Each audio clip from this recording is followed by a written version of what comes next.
Om Namo Bhagavate Vasudevaya.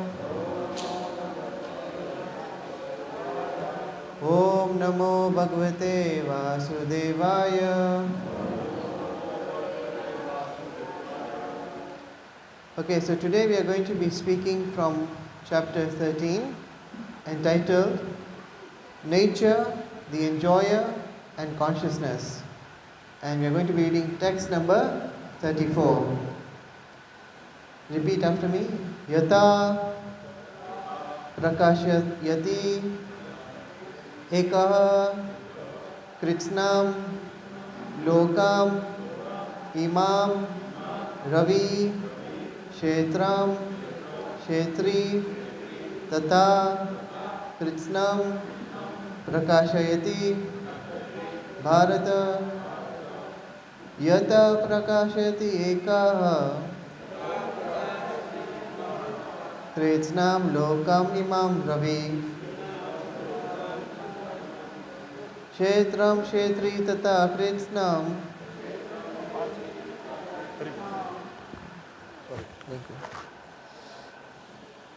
prakashayati bharata yata prakashayati ekah kritsnam lokam imam ravi kshetram kshetri tata kritsnam prakashayati bharata yata prakashayati ekah kritsnam lokam imam ravi kshetram kshetri tata kritsnam prakashayati bharata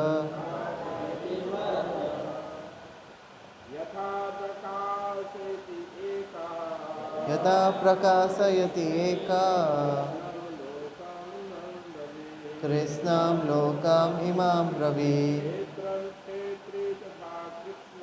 kshetram kshetri tata kritsnam prakashayati bharata yata prakashayati ekah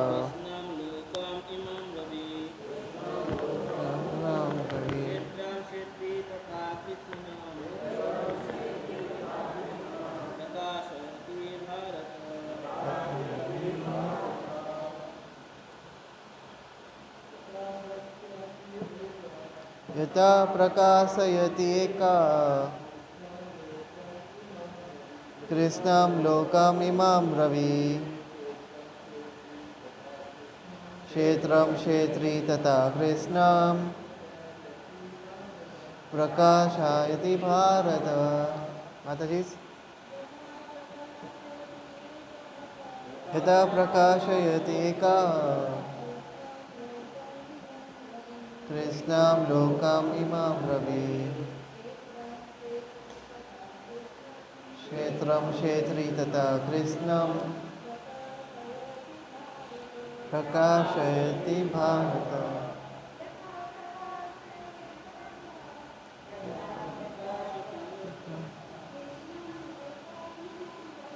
Kritsnam lokam imam ravi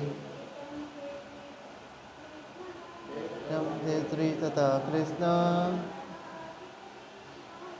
prakashayati bharata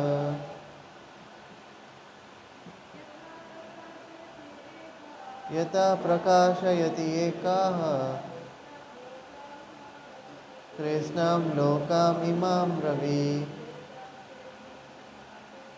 kshetram kshetri tata kritsnam prakashayati bharata. Okay, word for word translation. Yatha, as. Prakashayati, illuminates. Ekah, one. Krishnam, the whole. Lokam, universe. Imam, this. Ravi, sun. Kshetram, this body. Kshetri, the soul. Tatha, similarly. Krishnam, all. Prakashayati, illuminates. Bharata, O son of Bharata. Please listen to the translation very carefully and purport by His Divine Grace A.C. Bhaktivedanta Swami Prabhupada. Srila Prabhupada ki Jai. O son of Bharata, as the sun alone illuminates all this universe, so does the living entity, one within the body, illuminate the entire body by consciousness. Please repeat after me. O son of Bharata, as the sun alone illuminates all this universe, so does the living entity, one within the body, illuminate the entire body by consciousness. Purport. There are various theories regarding consciousness. Here in the Bhagavad Gita, the example of the sun and the sunshine is given. As the sun is situated in one place but is illuminating the whole universe, so a small particle of spirit soul, although situated in the heart of this body, is illuminating the whole body by consciousness. Thus, consciousness is the proof of the presence of the soul, as sunshine or light is a proof of the presence of the sun. When the soul is present in the body, there is consciousness all over the body. And as soon as the soul is passed from the body, there is no more consciousness. This can easily be understood by any intelligent man. Therefore, consciousness is not a product of the combinations of matter. It is the symptom of the living entity. The consciousness of the living entity, although qualitatively one with the supreme consciousness, is not supreme, because the consciousness of one particular body does not share that of another body. But the super soul, which is situated in all bodies as a friend of the individual soul, is conscious of all bodies. That is the difference between supreme consciousness and individual consciousness. Om Ajnanatibrandasya Jnananjana Shalakaya Chakshurunmilitam Yena Tasmai Shri Gurave Namah Shri Chaitanya Manobhishtam Stapitam Yena Bhutale Swayam Rupa Kadamayam Dadati Swapadantikam. He Krishna Karuna Sindhu Dina Bandhu Jagatpate Gopisha Gopika Kanta Radha Kanta Namostute Tapta Kanchana Gaurangi Shri Radhe Vrindavaneshwari Vishabhanu Sute Devi Pranamami Hari Priya Vancha Kalpa Tarupascha Kripa Sindhu Vacha Patitanam Pavanebhyo Vaishnavyo Namo Namah Jai Sri Krishna Chaitanya Prabhu Nityananda Shri Advaita Gatara Shri Gaur Bhakta Vrinda Hare Krishna Krishna Krishna Hare Hare Hare Rama Ram Ram Hare. So we are talking right now about the 13th chapter, which is the first chapter of the Gyan Yoga section of the Gita. So here the chapter starts with Arjuna depositing 6 questions to Krishna. Up till now the conversation was being led by Krishna, but now Arjuna has got a lot of questions and they are not related to any of the earlier parts of the Gita. This is just some questions that are coming into Arjuna's mind, and he wants Krishna to answer them as and when they are coming up. So Arjuna asks 6 different questions, or 6 different subject matters. So he asks, one is Prakriti, Purusha, Kshetram, Kshetragna, Jnanam and Geyam. So Prakriti, we understand it to be material nature, or in short the body. The Purusha means the enjoyer of that body. Kshetram means the field of activities. Kshetragna means the knower. Jnanam is knowledge, and Geyam means the object of knowledge. So these are the 6 questions that Arjuna asks in the first text of this chapter. And Krishna then goes and answers these 6 not in the same order. So he starts by answering the 3rd question, which is Kshetram, the field. So one might ask is, why does Krishna change the order of the answers? So Krishna changes the orders of the answers Because he's starting with Kshetra, which is the field, which is also known as the body. He starts with this because this is what is the most direct perception that we can have, and something that we can all agree upon, that we can all have in our direct perception that there is a body. Yeah, we might not be able to understand all of the other things, but he starts first with the thing that we will be able to understand first, which is Kshetra, meaning the field of activities or the body. So what does he say about the body? So Krishna says that the body, it has got its own composition, it has got qualities, it has got certain changes, and it also has got an origin. So these are the four things that he describes about the body. So what is the composition? So the composition is made up of 24 elements, 24 material elements.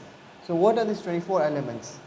These 24 elements are the 5 Mahabhuta, or the 5 great elements: earth, air, fire, water and ether. Okay? After these 5, he said that there are 5 or 11 senses. 5 knowledge acquiring senses and 5, sorry, which ones? Working senses. And then on top of this is the mind. The mind is known as the 11th sense. And so this is 5 plus 11, 16, plus another 5, which are 5 objects of senses. Now after these 5, you got 21, and then you got 22, which is the so the modes of material nature. Then 23 is false ego, and 24 is intelligence. So you've got your 24 material elements, and then the soul is the 25th and the super soul is the 26th. But the body itself is made up of these 24 elements.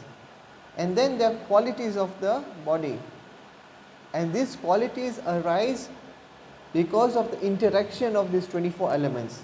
So what are the qualities? They are desire, hatred, happiness and distress. And how can we understand this?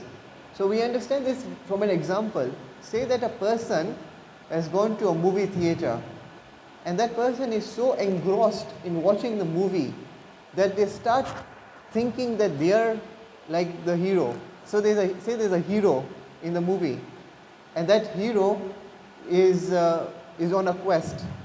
Then we, as being so engrossed in the movie, we also start identifying ourselves as that hero. And if the hero gets at the end a happy ending, we are also happy. But if the hero gets beaten up by a villain, then we are also unhappy, and we are angry that why is the hero not fighting back, or why is the hero not winning. So we are so engrossed in the movie that all these qualities like desire, hatred, happiness, distress, and this is not an exhaustive list.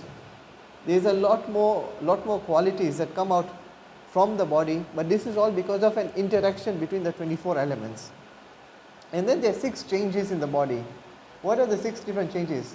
That the body is born, then it grows, it reproduces, it stays for a while, it dwindles, and then it dies.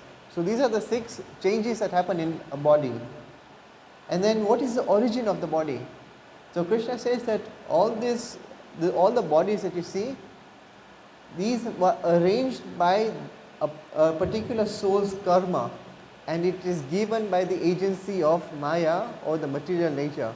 So everyone has got their body based on their own karma and their own desires. Okay. Next, Krishna tackles the point of Kshetrajna, meaning the knower. And now the knower of the body, he describes them to be of two categories. One is a soul, and the second is the super soul. And then Krishna says that there is knowledge. How does Krishna define knowledge? Krishna defines knowledge as the body plus the soul plus the super soul. Once you have got the perfect understanding of the constitution of the body or nature, of the soul and of the supreme or super soul, once you have got the understanding of the constitution of all these three, that is known as perfect knowledge. And the process to acquire the understanding of the differences between these three categories, that is known as a process of knowledge, and it consists of 20 qualities. And this is explained in the 8th text to the 12th text. Krishna says that the 20 items that constitute the process of acquiring knowledge. So knowledge is not only material science, it's also material science along with spiritual science to understand the supreme spiritual person. And so there are 20 qualities, of which the previous acharyas, they say that 17 of them are common for a devotee and for a jnani. But a devotee has one extra quality, a very special quality, and that is that they have unalloyed devotion to the Supreme. And if you have that, even if you have just that one quality, the rest of them automatically develop in the bhakta. They don't have to go outside to try and cultivate these other processes. They just have this one process and automatically they will get the rest of them. Then Krishna goes on and says about Neyam, means the soul and the super soul, which are both objects of knowledge, and he describes characteristics and qualities of both. So how does Krishna say the quality of the soul is? He says that the soul is beginningless, it is subordinate to me, and it lies beyond the cause and effect of this material world. So the main point here is that it is subordinate to me. Krishna says that every soul is subordinate to me. So this automatically establishes a fact that we as individual souls, although we are qualitatively one with Krishna, we are quantitatively not the same. It makes it completely perfect.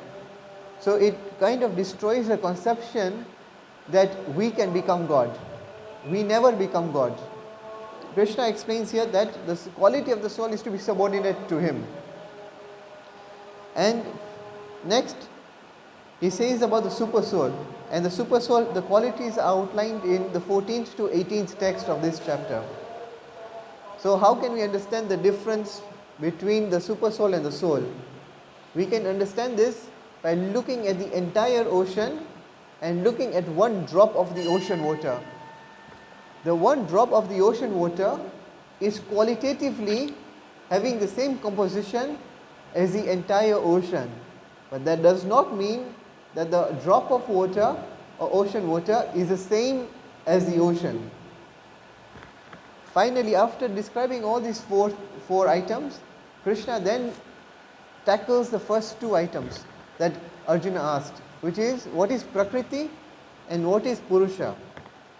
So Krishna says Prakriti and Purusha, they are both eternal. And the Prakriti is the cause of all material cause and effect. And how is that so? Because Prakriti itself is the one who is offering the soul a body and the senses in which they can use the body. But the soul is the cause of his own happiness and distress. And why is it that? It's because the soul is situated in the body and it is under the influence of the three modes of nature. And it is suffering or enjoying because of two things.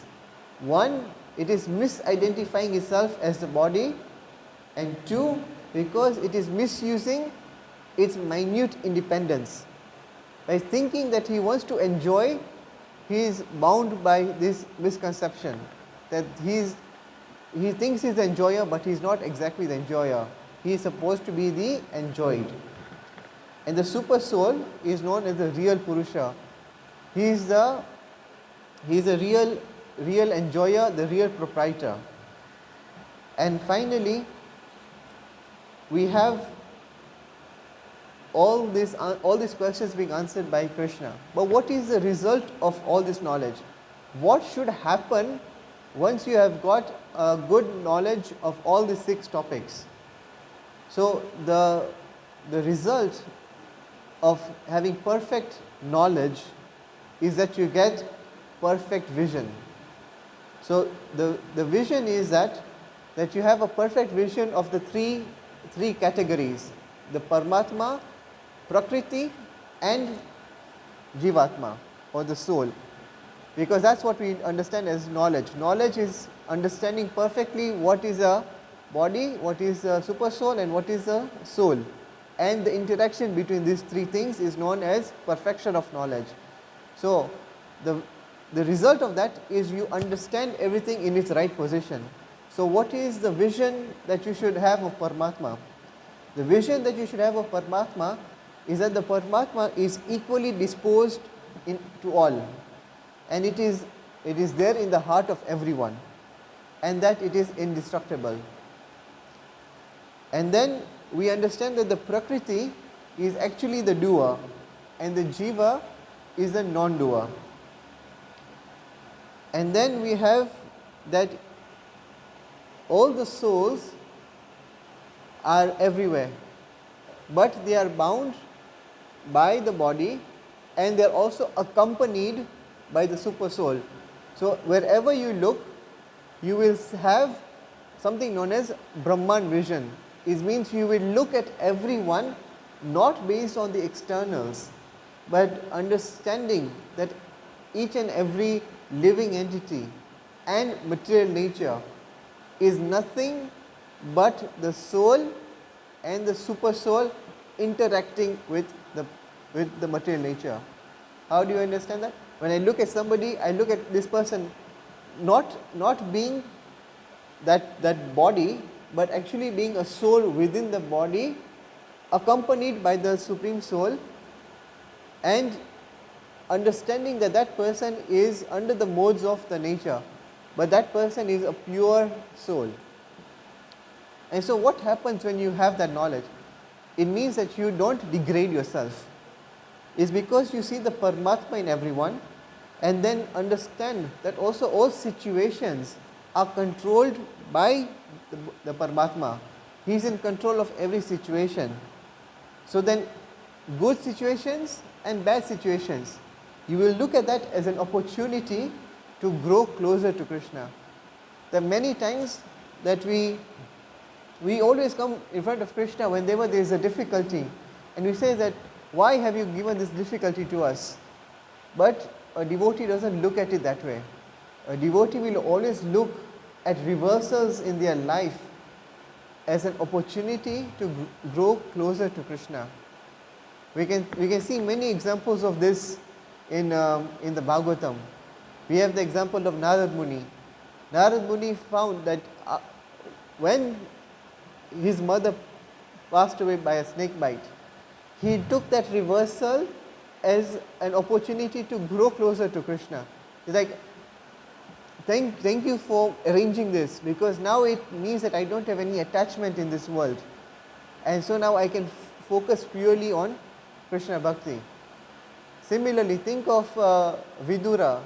Vidura was insulted by Duryodhana with such bad words, and then he left the palace and he went on a spiritual journey where he met with Maitra Rishi and he got a lot of spiritual knowledge.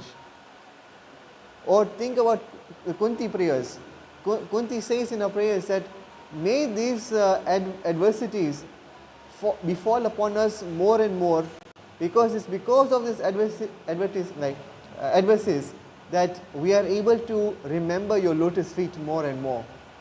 So devotees always look at any good situation or any bad situation as a way to connect to Krishna.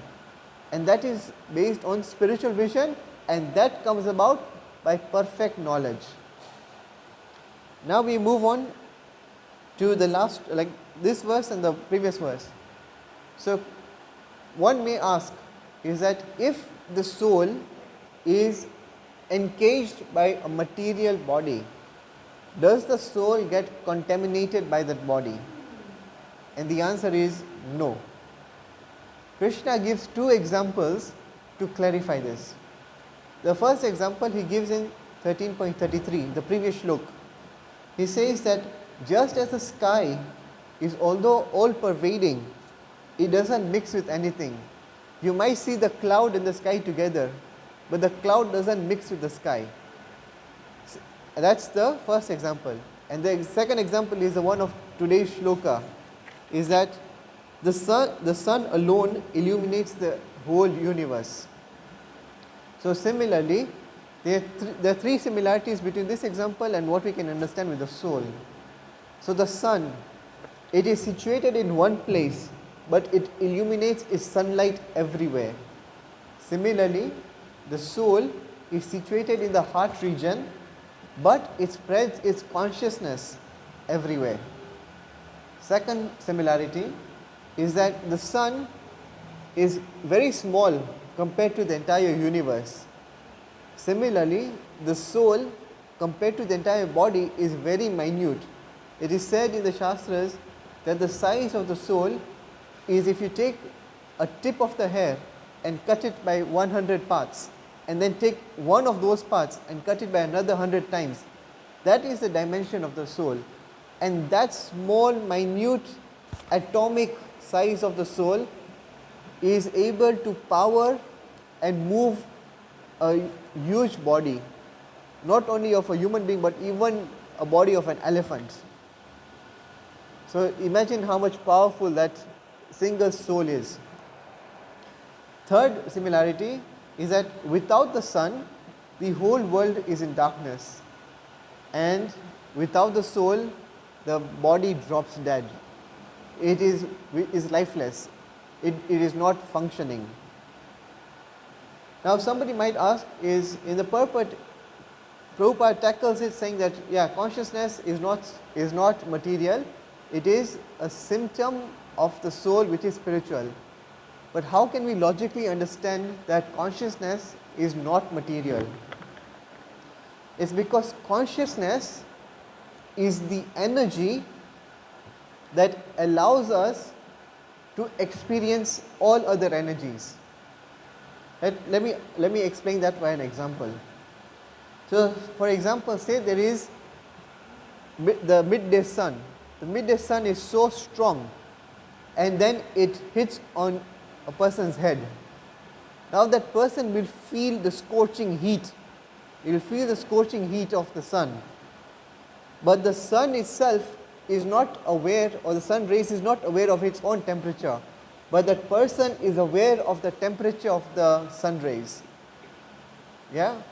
The person is able to understand and feel the presence of heat, energy, while the sun itself is not able to understand its own energy or its own heat. Maybe another example is going to make it better. Say that there is electricity running through the body. So when electricity is running through a body, that means the person is getting electrocuted. Initially, that person will face many different emotions. It will face horror, maybe a bit of fear, the pain and the sensation of electricity going through the body. But then what happens afterwards? That even if the electricity still goes through the body will not react. The body will not have any sort of reaction to that energy, because the soul has departed from that body. The soul has departed from the body, so the body is not reacting to that electric current as it was when the soul was present. So therefore, consciousness, it cannot come from matter, because matter itself is unconscious. And so what is the purpose of knowing this understanding that consciousness is not material, but it is spiritual? The purpose of understanding that is that we get the conviction that when consciousness is not material, we understand that we must search out something that is beyond matter. It has to be something beyond matter to be able to continue for our quest for pleasure. To understand where we can get pleasure from, we cannot get it from material things. We can only get it from something which is not material, which is spiritual. So that is the purport of this text. And if there is any questions, please raise them.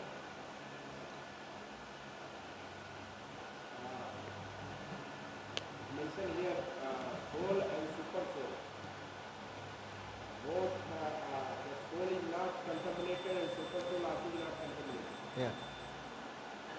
And both are there in the body.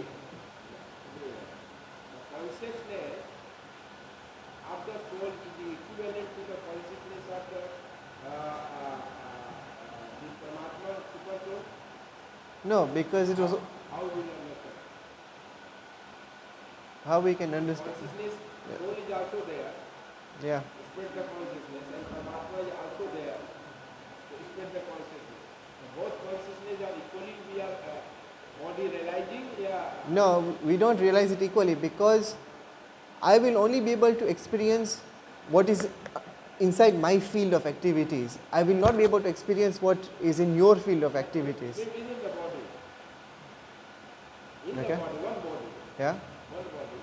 Consciousness of the soul and consciousness of the Paramatma is equivalent. No. No. How?